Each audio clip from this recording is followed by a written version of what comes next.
Hi friends, வணக்கம். Welcome to Kothai cooking channel. இன்றைக்கி நம்ம பார்க்க போகிறது கிராமத்து ஸ்டைலில் மட்டன் குழம்பு தாங்க. எப்படி செய்கிறதுன்னு பார்க்க போகிறோம். மண் சட்டியில் சுவையும் மனமும் மாறாமல் கிராமத்து ஸ்டைலில் எப்படி செய்கிறதுன்னு பார்க்கலாங்க. ஓகே ஃப்ரெண்ட்ஸ், இதுவரை நம்ம சேனலை நீங்கள் சப்ஸ்கிரைப் பண்ணாமல் பார்த்தீங்கன்னா ப்ளீஸ் நம்ம சேனலை சப்ஸ்கிரைப் பண்ணுங்கள். பக்கத்தில் இருக்கிற பெல் ஐக்கானை ப்ரெஸ் பண்ணி ஆல் கொடுங்க. வாங்க வீடியோ பார்க்கலாம்.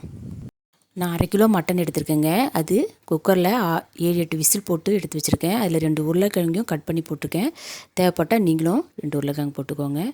ஓகே ஃப்ரெண்ட்ஸ், இப்போ ஒரு கடாய் எடுத்துக்கலாம். இப்போ இந்த கடாயில் கொஞ்சம் கசகசா, பொட்டுக்கடலை, பெருஞ்சீரகம் இதெல்லாம் கொஞ்சம் போட்டு வறுத்து வச்சுக்கோங்க. ஏன்னா இது மிக்சியில் அரைப்படணும். கசகசாலாம் அரையாது. அதனால் கொஞ்சம் லைட்டாக எண்ணெயெலாம் ஊற்றாமல் வெறுமனே ட்ரையாக வறுத்து எடுத்து வச்சுக்கோங்க. இந்த மாதிரி பாருங்கள், எடுத்து இந்த மாதிரி பொரிஞ்சப்புறம் எடுத்து வச்சுக்கோங்க.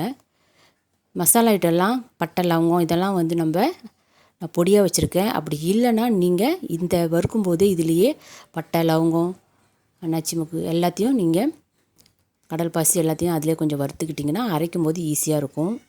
ஓகே ஃப்ரெண்ட்ஸ், இப்போ அதே கடாயை எடுத்துக்கோங்க. அதில் ஒரு ஸ்பூன் எண்ணெய் விட்டுக்கோங்க.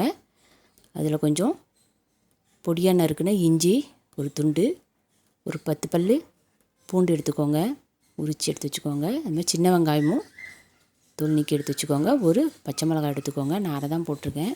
நீங்கள் தேவைப்பட்டதுன்னா போட்டுக்கலாம். ஒன்று கூட ஒரு அரை தக்காளி பழமும் கட் பண்ணி எடுத்துக்கோங்க. இதெல்லாம் நல்லா கொஞ்சம் லைட்டாக வதக்கி எடுத்து வச்சுக்கோங்க. இதெல்லாம் இப்போ கொஞ்சம் தேங்காயும் ஒரு மூடி திருவி எடுத்து வச்சுக்கோங்க. நான் எடுத்து வச்சுருக்கேன். இப்போ இதெல்லாம் ஒன்றா போட்டு நம்ம அரைக்க போகிறோம். ஓகே ஃப்ரெண்ட்ஸ், இப்போ நான் வேக வச்சு எடுத்து வச்சுருக்கேன். பார்த்தீங்களா, உருளைக்கிழங்கு, மட்டன் எல்லாமே பாருங்கள் நல்லா வெந்திருக்கு. நான் ஒரு 7-8 விசில் விட்டுருக்கேன். இப்போ போதுங்க, இதை நம்ம எடுத்து வச்சுக்கலாம். இதெல்லாம் ஒன்றா ஒரு மிக்ஸி ஜாரில் சேர்த்துக்கோங்க. ஓகே ஃப்ரெண்ட்ஸ், இப்போ நம்ம ஒரு மண் சட்டி எடுத்து வச்சுருக்கேன். இப்போ அதில் கொஞ்சம் தேவையான அளவு எண்ணெய் ஊற்றிக்கோங்க. ஒரு 3-4 ஸ்பூன் எண்ணெய் நீங்கள் விட்டுக்கலாங்க. ஹீட் ஆகட்டும். மண் சட்டினாலும் கொஞ்சம் நேரம் ஆகும். பாருங்கள், ஹீட் ஆகிடுச்சு. இப்போது பாருங்கள் பொங்கி வருது. இப்போ நம்ம கொஞ்சம் கருவேப்பிலை சேர்த்துக்கலாம். இப்போது ஒரு பெரிய வெங்காயம் நறுக்கி வச்சுக்கோங்க.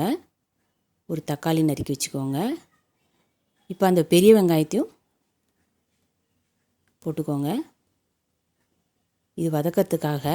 நம்ம சின்ன வெங்காயம் அரைக்கிறதுக்காக எடுத்து வச்சுருக்கோம். இப்போ நல்லா கொஞ்சம் ஃப்ரை பண்ணிக்கோங்க இந்த மாதிரி.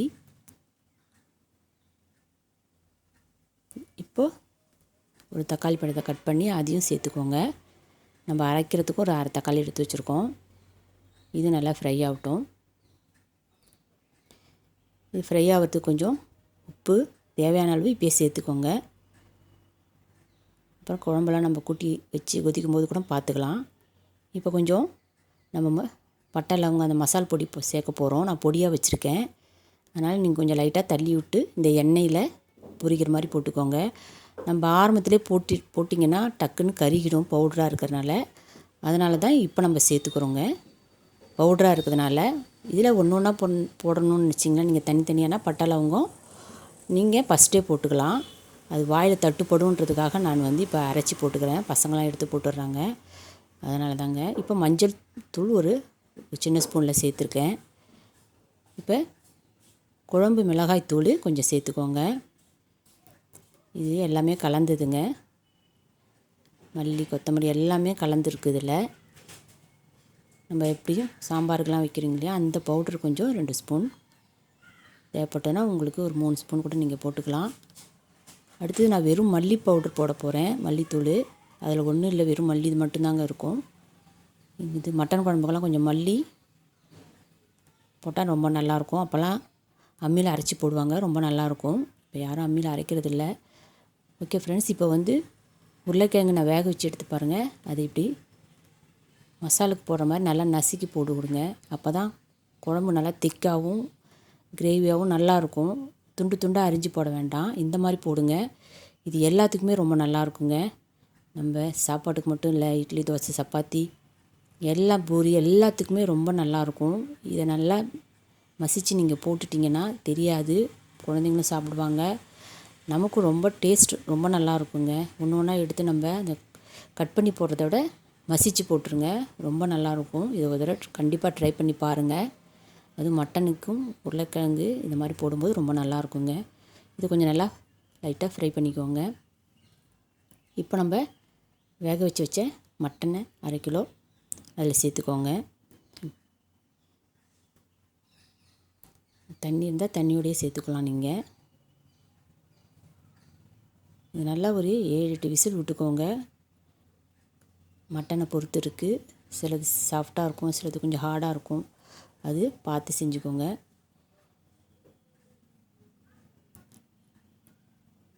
இப்போ கொஞ்சம் மீடியம் ஃப்ளேமில் அடுப்பை வச்சுக்கோங்க.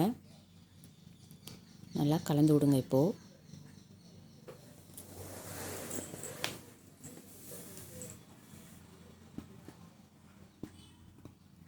நான் மல்லித்தூள் சேர்த்துக்கிறேங்க. இது கொஞ்சம் 3-4 ஸ்பூன் நீங்கள் சேர்த்துக்கலாம். தனியாக இருந்துச்சுன்னா சேர்த்துக்கோங்க. அப்படி இல்லைன்னா குழம்பு மிளகாவே தேவையான அளவுக்கு நீங்கள் போட்டுக்கலாங்க. வெறும் மிளகாத்தூள் இருந்தாலும் போட்டுக்கலாம். நான் அதெல்லாம் சேர்க்கலைங்க. இல்லை, நான் வெறும்னே இப்போது மல்லித்தூள் மட்டும் போடுறேன். ஆல்ரெடி குழம்பு மிளகாத்தூள் போட்டிருக்கேன். ஒரு 3-4 ஸ்பூன் போட்டுக்கோங்க. இந்த வாசனை, மல்லி வாசனை ரொம்ப மட்டன் குழம்புக்கு ரொம்ப நல்லாயிருக்கும்.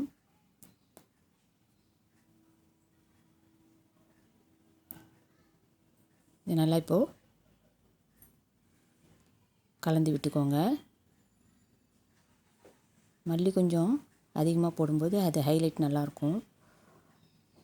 இப்போ நல்லா கலந்து விட்டுக்கோங்க.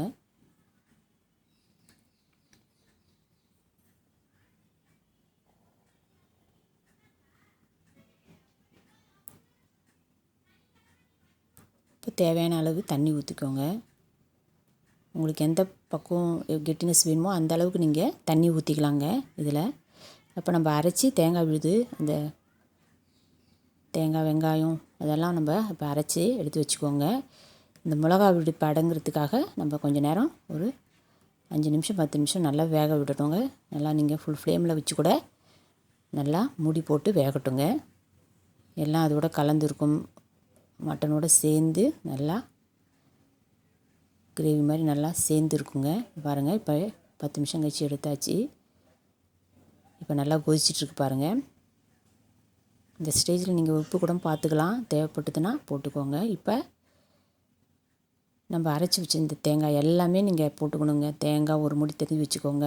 நம்ம வதக்கி வச்ச கசகசா அந்த பவுடர், அதுக்கப்புறம் வெங்காயம், தக்காளி, இஞ்சி, பூண்டு இதை எல்லாமே ஒன்றா சேர்த்தே நீங்கள் அரைச்சிக்கலாங்க. அரைச்சி இதை கொஞ்சம் கெட்டியாகவே போட்டுக்கோங்க. ஏன்னா ஆல்ரெடி நம்ம தேவையான அளவு அந்த கிரேவி தண்ணி நம்ம வச்சுருக்கோம். அப்படி இல்லைன்னா நீங்கள் வேணும்னா உங்களுக்கு தண்ணி கொஞ்சம் ஊற்றிக்கலாங்க.